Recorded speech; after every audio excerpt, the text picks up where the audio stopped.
গ্রন্থ সমালোচনা 11। এটি একটি রাজনৈতিক গ্রন্থ সমালোচনা।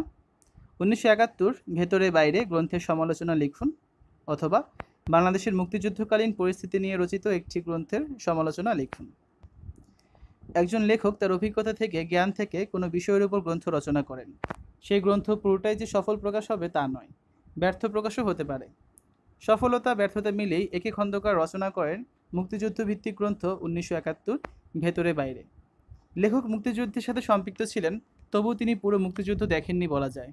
তিনি 9টি মুক্তিযুদ্ধের গ্রন্থের সহায়তা নিলেও নিজের বিশ্বাস থেকে এক চুলও নড়েননি। উল্লেখযোগ্য 2টি বইয়ে কথা বলা যায় যা তিনি উল্লেখ করেছেন: বাংলাদেশ সরকার প্রকাশিত স্বাধীনতা যুদ্ধের দলিলপত্র আর বাংলাদেশের স্বাধীনতা যুদ্ধ সেক্টর ভিত্তিক ইতিহাস। বই দুটি তিনি পড়েছেন ঠিকই, কিন্তু এখান থেকে কোনো তথ্য সরাসরি বা আলোচনায় স্থান দেননি। তার গ্রন্থটি তার বিশ্বাস থেকে রচিত হয়েছে বলেই এক দলের নিকট যেমন গ্রহণযোগ্যতা পেয়েছে বইটি, অন্য দলের নিকট গ্রন্থটি হয়েছে বিতর্কিত, বিভ্রান্তিকর ও অসঙ্গতিপূর্ণ। তিনি প্রাক কথন ও উপসংহার সহ 12 পর্বে বিভাজন করে বিষয়গুলো উপস্থাপন করেছেন। লেখক পাকিস্তান সরকার এবং পাক বাহিনী সম্পর্কে যেসব তথ্য দিয়েছেন, সেসব সম্ভব হয়েছে তিনি পাকিস্তান সরকারের চাকরি করতেন বলে। এসব তথ্য অন্যান্য গ্রন্থে উঠে আসেনি, আর আসাও সম্ভব না, কারণ এগুলো তার ব্যক্তিগত অবজারভেশন। এছাড়া তার পাকিস্তান ও পাক বাহিনী প্রীতিও লক্ষ্য করা যায়।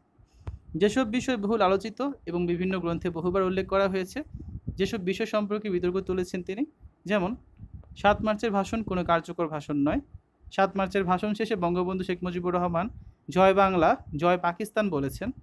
রাজনৈতিক নেতৃত্ব সেনাবাহিনীকে নির্দেশনা দেয়নি বলে যুদ্ধে কালক্ষেপণ হয়েছে এবং বহু লোকের মৃত্যু হয়েছে। তার মতে বঙ্গবন্ধু পাকিস্তানিদের হাতে ধরা না দিয়ে যুদ্ধে অংশগ্রহণ করা উচিত ছিল। অসহযোগ আন্দোলনে রাজনৈতিক নেতারা মোটামুটি সফল হয়েছিলেন।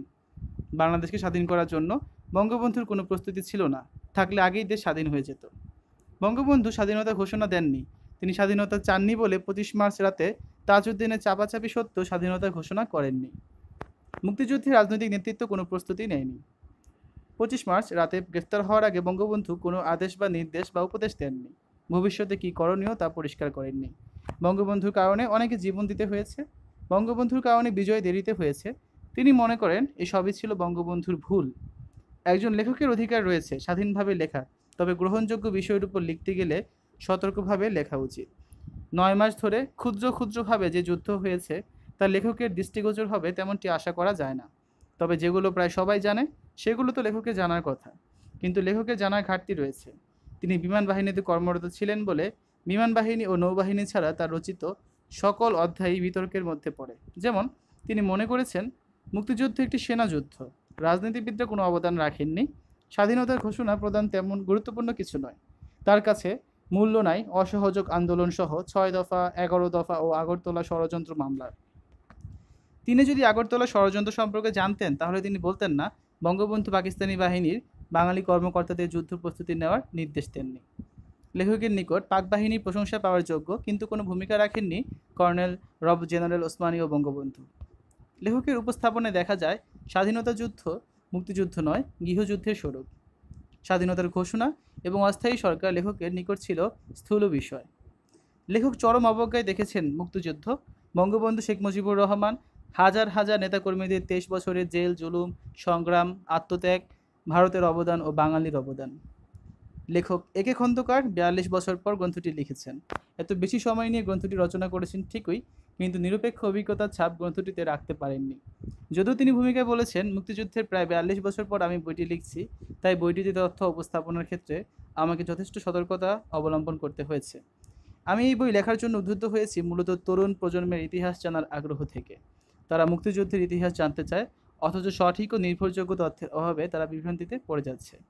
আমার কথাগুলি শেষ কথা নয়, আগামী দিনের ইতিহাসবিদরা, গবেষকরা আরও তথ্য উপাত্ত সংগ্রহ করে মুক্তিযুদ্ধের ইতিহাসকে পূর্ণাঙ্গতা দেবেন। আমরা লেখকের নিকট থেকে মুক্তিযুদ্ধের প্রকৃত ইতিহাস পাব, এটি আশা করি। অপইতিহাস নয়, তরুণ প্রজন্ম ও গবেষকরাই নির্ধারণ করবে একে খন্দকার 1971 ভেতরে বাইরে মুক্তিযুদ্ধের সঠিক ইতিহাস গ্রন্থ রচনা করেছেন না অপইতিহাস রচনা করেছেন।